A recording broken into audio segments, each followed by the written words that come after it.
My name is Dr. Michelle Cox. Leonard Parker. My name is Marilu Andon.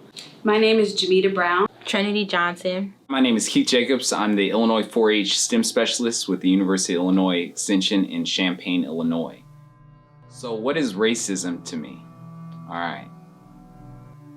Well, aside from it being, discrimination or hatred towards somebody based on their race, or the belief that somebody is superior to somebody else based solely on their race, for me, racism shows itself a little bit more acutely. For me, racism is really, I experience in the form of fear.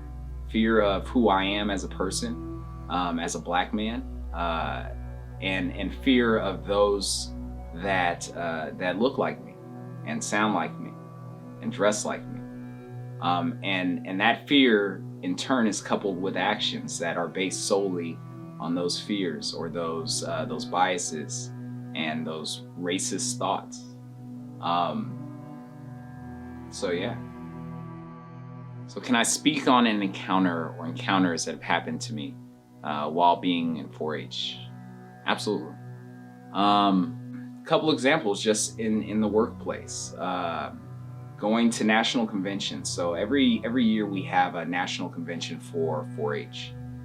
This convention takes place at different places around the country, and this particular year, it was not in Illinois, and the convention takes place about 5 days. One of those nights, I decided to go and have a conversation in the lobby of the hotel. I brought my computer and I was talking on the phone, and security as well as management came and approached me and asked me what I was doing there, if I belonged there in the hotel. And I was like, yeah, I'm here with this convention. What more do you need? I'm here with 4-H. And they proceeded to ask me for my identification and key card. Upon refusing to give them my identification, I gave them my key card. And they basically said, well, this doesn't tell us anything because it doesn't say who you are. They took the key card and left out. I thought they were going to go verify it, but it turns out they called the police. And the police showed up and put one cuff on me before I started screaming like, hey, this is not me. I belong here. Like, I'm not going to be arrested today because I'm here at a convention that I'm supposed to be at. I gave them my ID.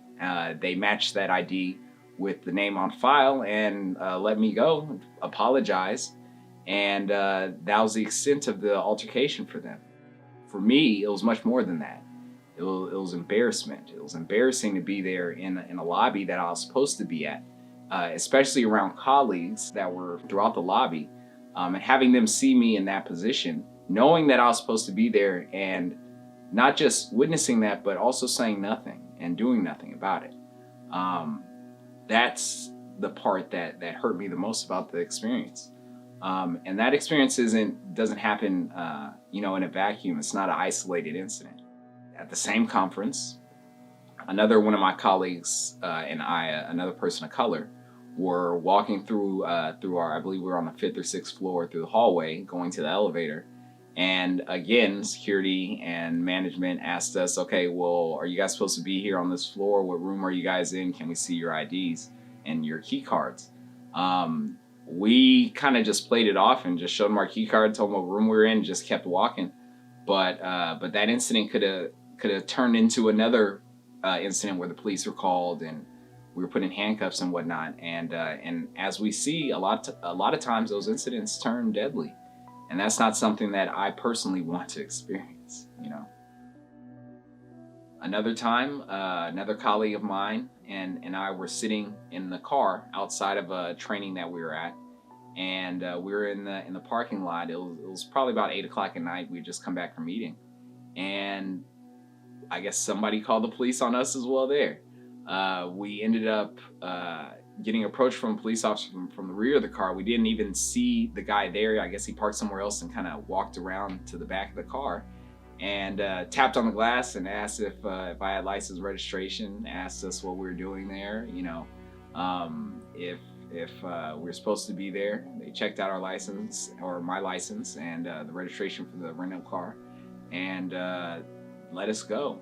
But again, just another experience that adds to the list of experiences that I've experienced since being a child, and especially being a young Black man. What is a good trait of an ally? Okay, so I think that the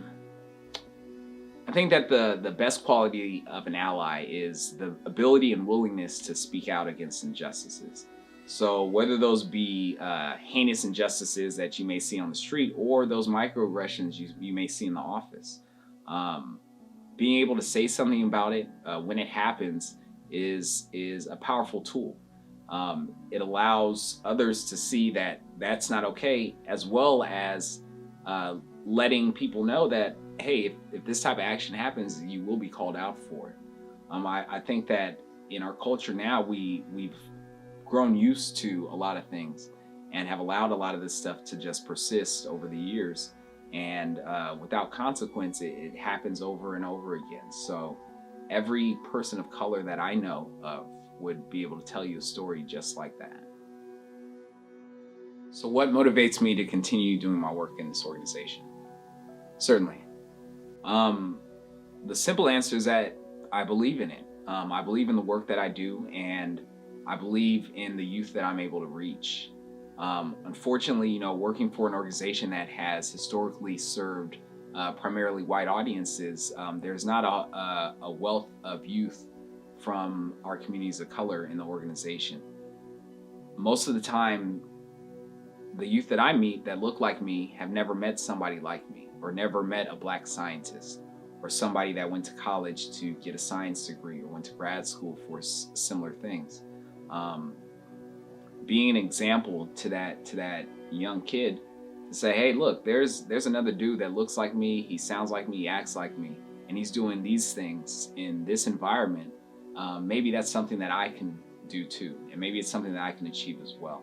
I'm a strong believer that if you can't see it, or if somebody can't tell you about it, then you just will never know about it. You'll never know that that exists. You'll never know that that is something that you can do. And if all people see are people from other races and people that don't look like them, then they're not going to be inspired to do those same things. If I don't do it, who will? I don't know anybody else that looks like me, that has a similar background, that is doing the work that I'm doing. And unfortunately, when you don't have people in those positions that look like the communities you're trying to reach, then those communities ultimately don't get reached, And I just don't have faith that if somebody else was in the same position, that they would be fighting just as hard, unless they looked like me and had similar motives to reach those communities of Black and brown kids. Done? Cool. Thanks for your time.